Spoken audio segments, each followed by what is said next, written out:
Praise the Lord. मेरे प्रियो, आइए आज हम दाऊद और बत्सबा की कहानी के विषय में देखेंगे, जो आपको दूसरा शमूएल उसका अध्याय 11 में देखने को मिल जाएगी।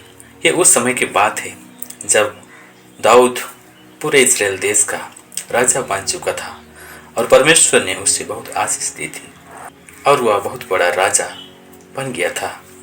लेकिन एक दिन क्या हुआ, जिस समय राजा लोग युद्ध करने को निकला करते हैं, उस समय अर्थात वर्ष के आरंभ में दाऊद ने योआब को और उसके संग अपने सेवकों और समस्त इजरायलियों को भेजा और उन्होंने अम्मोनियों का नाश किया और रब्बा नगर को घेर लिया। परंतु दाऊद यरूशलेम में रह गया। सांझ के समय दाऊद पलंग पर से उठकर राजभवन की छत पर टहल रहा था और छत पर से उसको एक स्त्री जो अति सुंदर थी नहाती हुई देख पड़ी। जब दाऊद ने भेजकर उस स्त्री को पूछवाया, तब किसी ने कहा, क्या यह एलियाम की बेटी और हित्ती उरिया की पत्नी बत्सबा नहीं है? तब दाऊद ने दूत भेजकर उसे बुलवा लिया और वह दाऊद के पास आई और वह उसके साथ सोया। वह तो ऋतु से शुद्ध हो गई थी। तब वह अपने घर लौट गई और वह स्त्री गर्भवती हुई।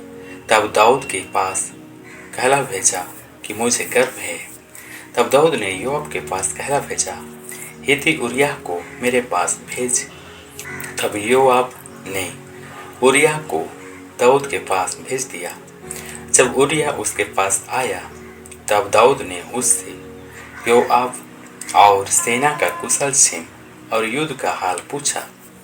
तब दाऊद ने उरिया से कहा, अपने घर जाकर अपने पांव धो।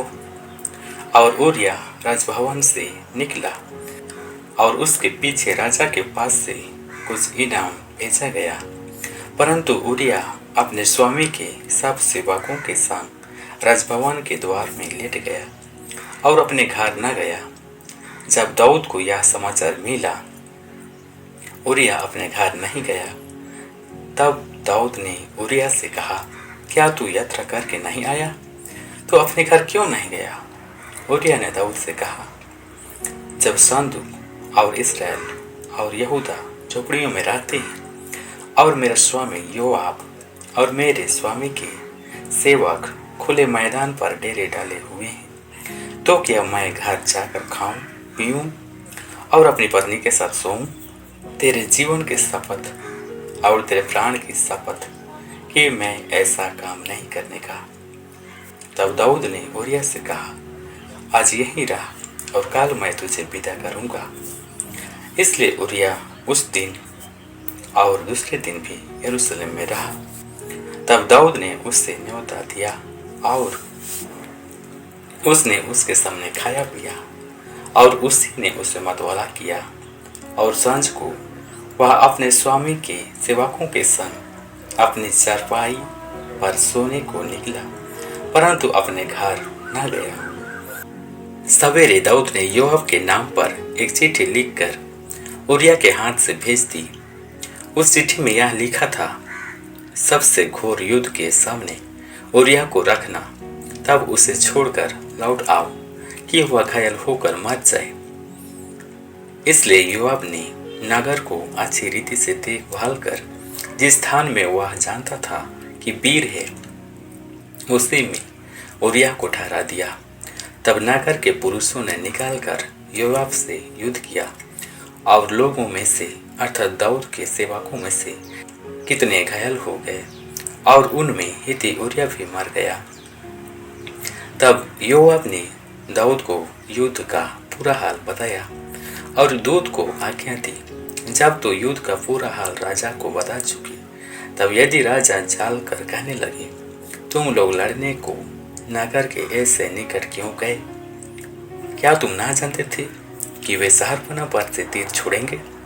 यरूब्बेशेत के पुत्र अबीमेलेक को किसने मार डाला? क्या एक स्त्री ने शहरपनाह पर से चकी का उपरला पाट उस पर ऐसा ना डाला कि वह तेवेश में मर गया? फिर तुम शहरपनाह के ऐसे निकट क्यों गए? तो यूं कहना, तेरा दास उरिया हित्ती भी मर गया।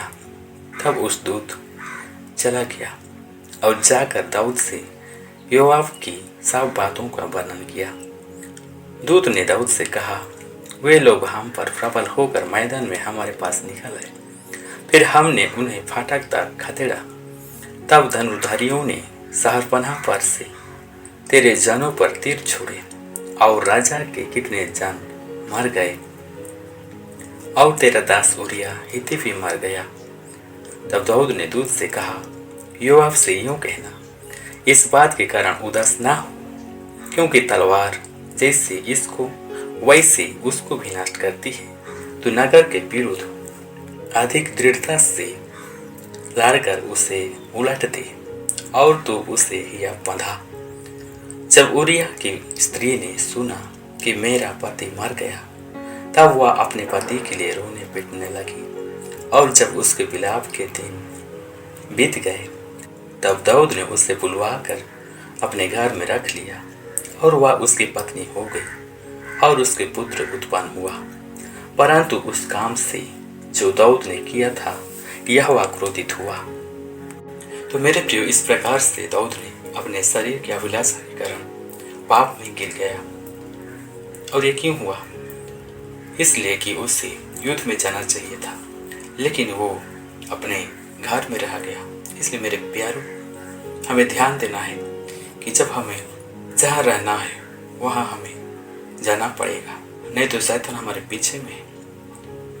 वो हमेशा ताक में है कि हमें कब पाप में गिराएगा, जैसे दाऊद को यहाँ पाप में गिराया। इसलिए इस पूरे कहने से मेरे प्यारों, हम यही सीखने पाते हैं कि हमें अपने आत्मिक जीवन को परमेश्वर के साथ में किस प्रकार से हमें चौकसी से चलना है, और शैतान के हर एक युक्तियों को हमें समझना है, और प्रभु से हमें सहायता मांगना है, पवित्र आत्मा से हमें प्रार्थना करना है। तभी जाके हम इस प्रकार की पापों से हम बचे रहेंगे।